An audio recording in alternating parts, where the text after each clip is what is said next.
Welcome back guys to another beer review. This time we've got one from the Perfect Draft. It's a Diebels Altbier coming in at 4.9%. Now this is the second take. Basically I rambled me way through the first video. Everything was coming out all arse about face and I couldn't be asked to bloody do it, to upload it. I thought it was quite shocking. So we're not doing a pour. I've already done the pour now. So we've got the Diebels Altbier in the glass. Caramel chestnut in colour. Just gentle carbonation going up. These beers don't tend to be like really heavily carbonated. We've got a good 2.5 finger of quite spacious, slightly off-white head. Now this keg was £31.50 from Beer Hawk for 6 litres.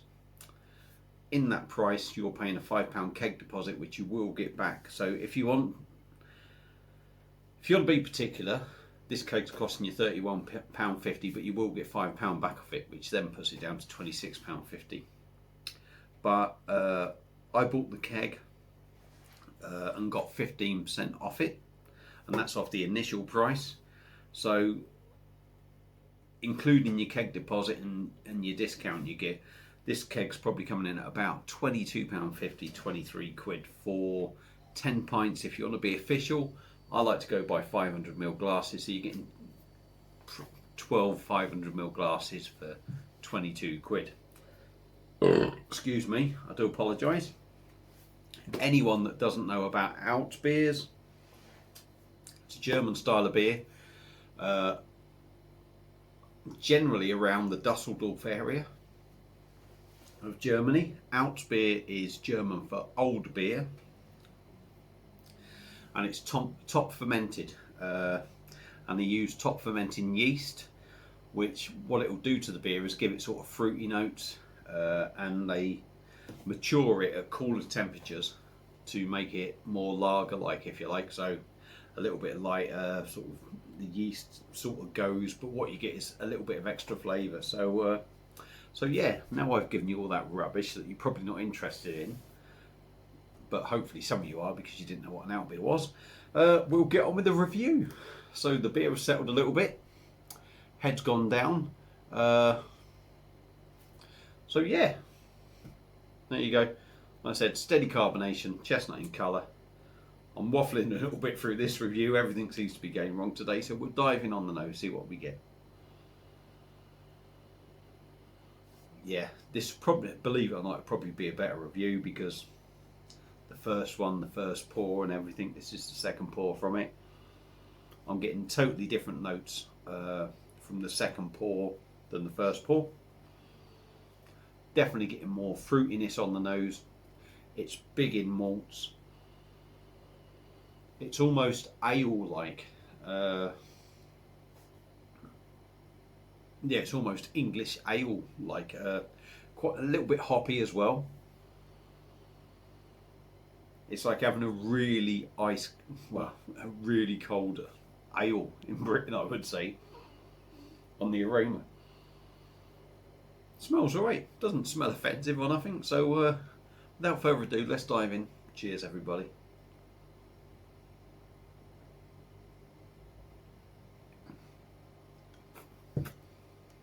And yeah, from that taste, again, you're probably going to think he's a bit of a fraud, he's had a pint already, he knows exactly what it's like.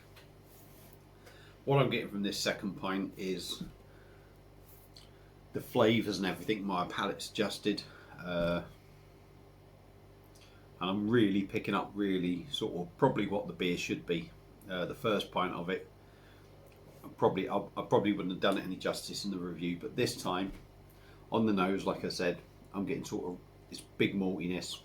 You are sort of getting fruity aromas, ale-like as well. And in the taste,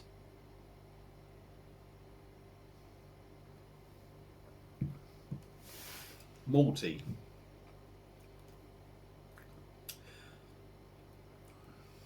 Fruity notes coming through more. Almost slight toffee notes, caramel notes, slight, not big in there. You are getting a fruity note to it, hoppiness to it. It is very much like an English ale, but really cold. Body's not too heavy.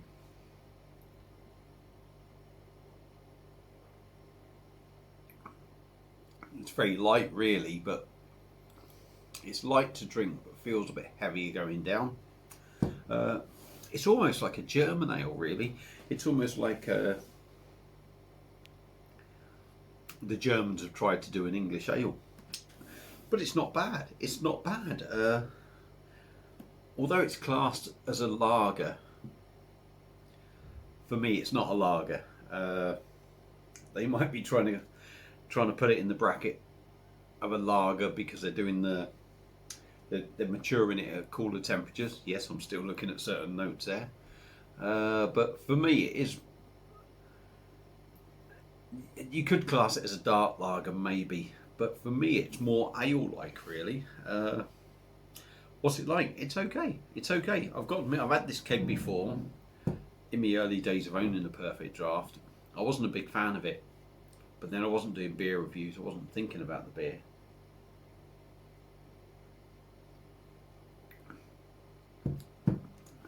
For me, it's like having a really cold ale.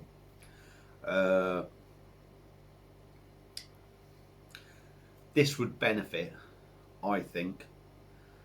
Again, I've gone through a lot of videos and saying that the Perfect Draft at 3 degrees doesn't do a lot of the beers justice. And in this case, although you do get the flavours, but I really do think something like this beer you would want a bit warmer, in my own opinion. But it's nice enough. It's like an ale, a bit too cold though at that temperature. Would I pick it up again? Yeah, I suppose, to be fair, if I wanted something different, excuse me, I probably would pick it up again. But what I would say is, if you're a lager drinker and you expect, pardon me, if you're a lager drinker and you expect this, if you see this on the website and it says lager and you're expecting Stella, Jupiler, Golden Goose, shall we say, let's go through the list of lagers: Beck's, De Kirsch, Lowenbrau. If you're expecting that, you are not going to get this. This is basically an English style ale, in my view, in taste and that. It's more ale like.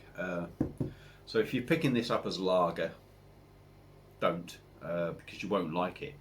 If you like an ale as well as a lager, give it a go, because it's got different flavours to it. It's very, very different. £31.50, it's worth it. It's not one of the expensive ones that's going to rip you off. So yeah, if you're after something a little bit different from the Perfect Draft, pick it up and give it a try. Hopefully I haven't bored you too much on this video. I've rambled through it a bit, but not as much as the last one. Feel free to like, share and comment on the videos. Feel free to subscribe as well. I'll leave you to it now, and I'll be back for another beer review. Apologies for the shit review, but hey ho, it happens. Thanks for watching. See you again. Cheers.